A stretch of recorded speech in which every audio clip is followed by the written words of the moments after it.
Bonjour, my darlings. Happy Sunday. Good morning, my darlings. How are you? Yes, we got our cup of coffee and we got our grrr.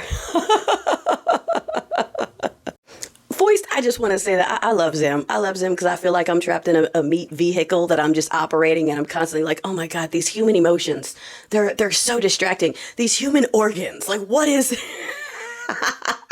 That is how I refer to myself. I also refer to the board in here. Okay. Anyway, darling, didn't I tell y'all not to get all upset? You got your, you know what's all in twisties and bunches because you thought that part-time weekend news host with no tactical experience who spent 2 hot seconds in the Guard a million years ago had some nefarious plan. Photo op. I mean, we told you.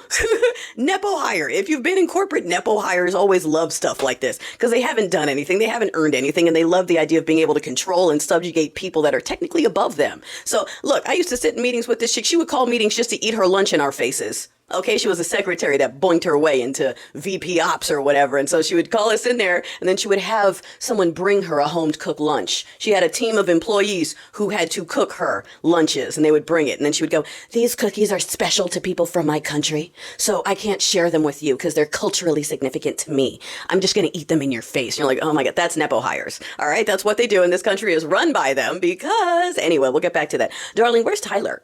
Where's Tyler? We were hearing about him all the time, and now it's very Butler-esque, isn't it?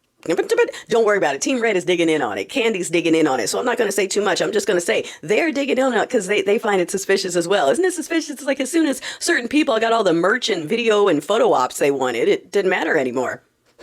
Go figure. It's almost like a repeat pattern. Speaking of repeat patterns, Portland. Okay, that's another photo op. Portland is fine. Okay, they are not worried. All right, I went several years back with someone who is essentially Satan in a skin suit walking on this earth. Dude, may both sides of your pillow always be as hot as a dog fart. All right, sorry, he knows who he is. But besides that, I love Portland. I can't wait to go back. They're going to be all right. They are built different. They are built different. I love it. I love y'all. Iowa, again, thank you for y'all doing the Lord's work out there. Just a reminder that superintendent has his doctorate. He is an American citizen. He competed in the Olympics, I think, for like another country. And so that's what they're trying to use. You know, as soon as it's one of us, they have endless excuses. Doesn't matter if he has a doctorate and accolades. They instantly run it. Ghetto thug. And it's usually people who didn't even, graduate high school that tend to say stuff like that.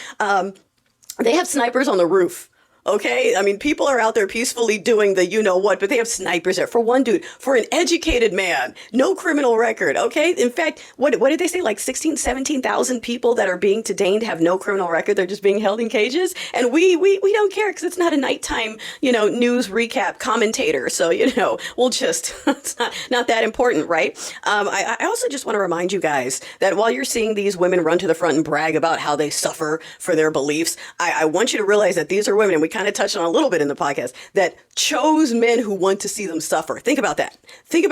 These are women who chose men who enjoy watching them suffer. And they're the ones who want to be in charge of what's going on in the schools, what's going on in the city council. Again, like I said in the episode, you just saw millions of people admit that they don't want to be here, but you're letting them make decisions. Why? Does that even make sense? Rabid diarrhea squirrels, come on. Speaking of them, brainworm guy, there are whispers of impeaching him. We'll see if anything happens with that. I hope so. Team Blue is still kind of, we'll see. They're still disappointing me, but just doing whatever he wants still. Anyway, they're all doing whatever they want still. There's the rumor that Gnome was caught dipping into our money to hook up friends, give people favors. You've got people that have no experience being put as DA of this, in charge of Social Security. And they're like, oh, I didn't even know this was a job. No, I don't know what the job entails, but do I really need experience when I look like this? I mean, come on. That's all right. At some point, the rest of you are going to have to, kind of shake it off. Listen, these people, despite the fact that it's not persons of color or the left that has anything to do with any of the stuff that's happening. It's all between themselves. They're still using it as excuses to threaten pride parades, to threaten HBCUs, to come after us. You know what I'm saying? Like, we have nothing to do with it, and automatically that's the first thing they want to do. In the name of Chucky, I'm going to that pride parade. In the name of Chucky, I'm going to that HBCU. He was a great guy. He was a Christian. I didn't agree with everything he said, but also, in the name of him, I'm going to go take out this community. You're making me violent by calling me what I am. Just, you ready? You ready?